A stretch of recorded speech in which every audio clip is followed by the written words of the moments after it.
road to the Super Bowl is long and pointless. I mean, what do you think about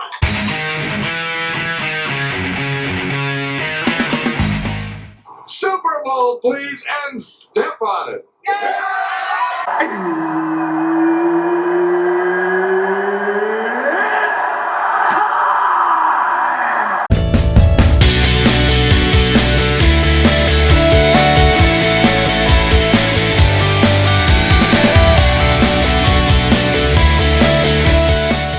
Welcome to the show. You're one-on-one with Weston Sports Guy here on YouTube, BitChute, and Rumble, and online all the time at WestonSportsGuy.com if you want to bookmark that site to get all the social media links, all the previews. The Super Bowl preview for Super Bowl 55 is live right now. Go to WestonSportsGuy.com and read it for yourself.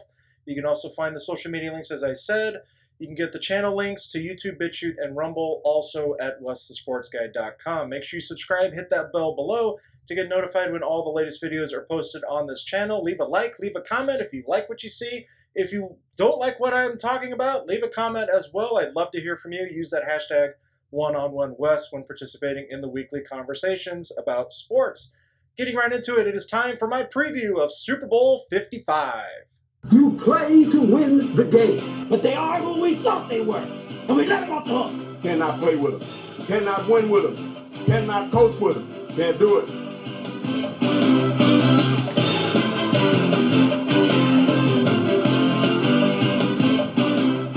Now, as I delve into this preview, I'm going to be focusing on the head coaches, a couple of the coordinators as well for either team, both the Kansas City Chiefs and the Tampa Bay Buccaneers. Also going to focus on a couple players that you should be watching, not just the quarterbacks, some other ones that you probably didn't hear about going into this Super Bowl here on Sunday in Tampa Bay. It's going to be at Raymond James Stadium, the Tampa Bay Buccaneers home field, the first time we've ever had a team hosting a Super Bowl in NFL history, and also with the Kansas City Chiefs looking to become the 8th franchise to win back-to-back Super Bowls in NFL history.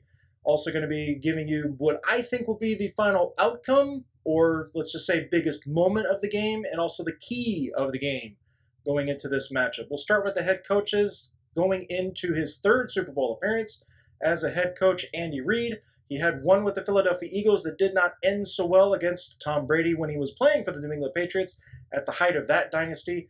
He did win last year with the Kansas City Chiefs, defeating the San Francisco 49ers in last year's Super Bowl. Andy Reid looking to win his 2nd title of his storied career as a head coach. The other on the opposite side is Bruce Arians. This will be his first appearance as a head coach in the Super Bowl. He did make 2 appearances as the offensive coordinator for the Pittsburgh Steelers in 2 of their recent Super Bowl appearances, then as a winner in 2008 and then losing to the Green Bay Packers in 2010 in that Super Bowl. So there is experience all the way around, also with the coaching staffs having experience in the Super Bowls. But looking at the head coaches, Andy Reid v. Bruce Arians, both offensive-minded head coaches. Arians is more on the stubborn side, has a lot more aggressiveness. That's not to say Andy Reid's not an aggressive head coach. He's proven that for his entire career, being a head coach for the Eagles and now the Chiefs. But if you had to say who has the upper end here, it's going to be Andy Reid because he's the defending champ. He's the defending champion head coach for the Kansas City Chiefs. You got to give the advantage to him, but don't put it past Bruce Arians to throw in a couple knuckleballs or a couple curveballs here, just adding another sports analogy from baseball into the game plan where Bruce Arians could certainly, he's a run and gun type of guy. He wants to throw it deep as much as possible, but there could be a few tricks up his sleeve going into this game to look out for. If we're looking at players to watch, players that, besides the quarterbacks, we all know Patrick Mahomes of the Kansas City Chiefs. He's definitely going to be a guy to watch for them. Tom Brady on the other side, quarterback for the Tampa Bay Buccaneers. You're going to have your eyes on him because it is the most important position on the field for football. But I'm looking at it from this perspective in that running backs do become more important in a Super Bowl, especially as the league becomes a more pass-heavy league with every year that's gone by. Running backs with Ronald Jones and Leonard Fournette with the Tampa Bay Buccaneers. You got 2 of the good ones, solid running backs, not elite, but they are good running backs nonetheless for what Tampa Bay does on offense. And then on the other side, Kansas City Chiefs, you have Clyde Edwards-Helaire. Great rookie season. Did get hurt a little bit at the end of the year, missed the first playoff game against the Cleveland Browns, but he did come back and play against the Buffalo Bills and looked very good in that game of the AFC Championship.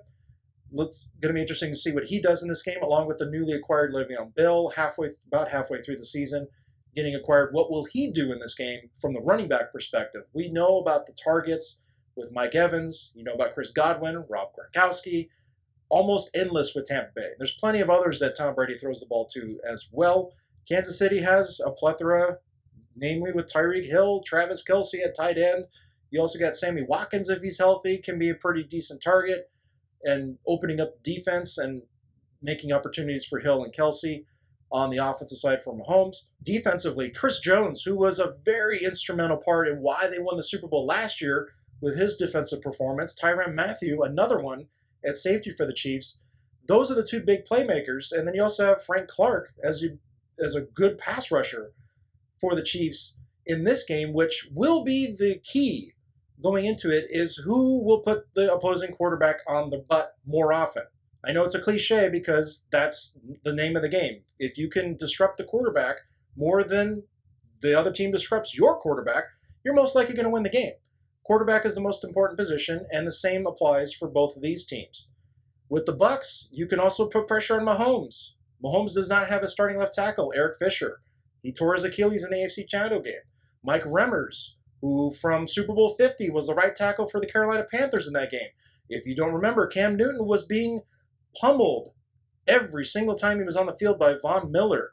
And Shaquille Barrett, Tampa Bay Buccaneers right now, was also on that Denver team. He knows a thing or two about Mike Remmers, so there's a bit of history here. Can Mike Remmers repeat what Eric Fisher can do on the left side? And Remmers was good on the right side. He's definitely resurrected his career from that Super Bowl. So that'll be a key to watch on that side with the Kansas City Chiefs. Can Patrick Mahomes stay upright, knowing Eric Fisher's not there anymore, and Remmers has to go out to the left side when he was on the right side for this entire season?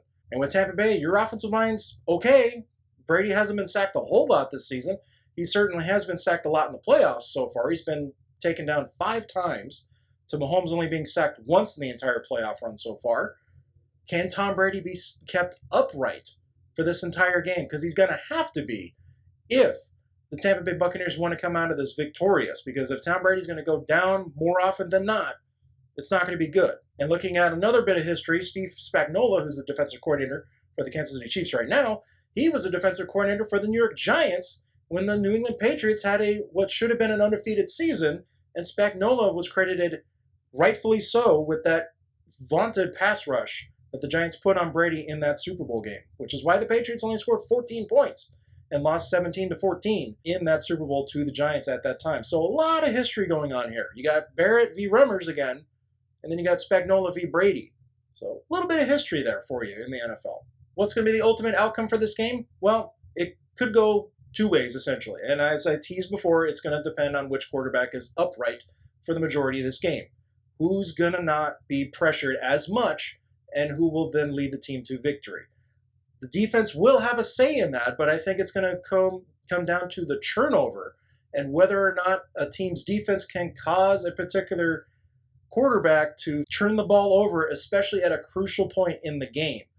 The way I see it is that Tom Brady will throw an interception at the worst possible time to Tyrann Mathieu, which will then lead with Patrick Mahomes winning another Super Bowl and MVP award to boot, throwing a touchdown pass to Travis Kelce, with the Chiefs winning the Super Bowl and being back-to-back champions by a score of 35-31 in Super Bowl 55. The Kansas City Chiefs will walk out of that stadium with the pirate ship of Raymond James Stadium, taking it back to Arrowhead in Kansas City, Missouri.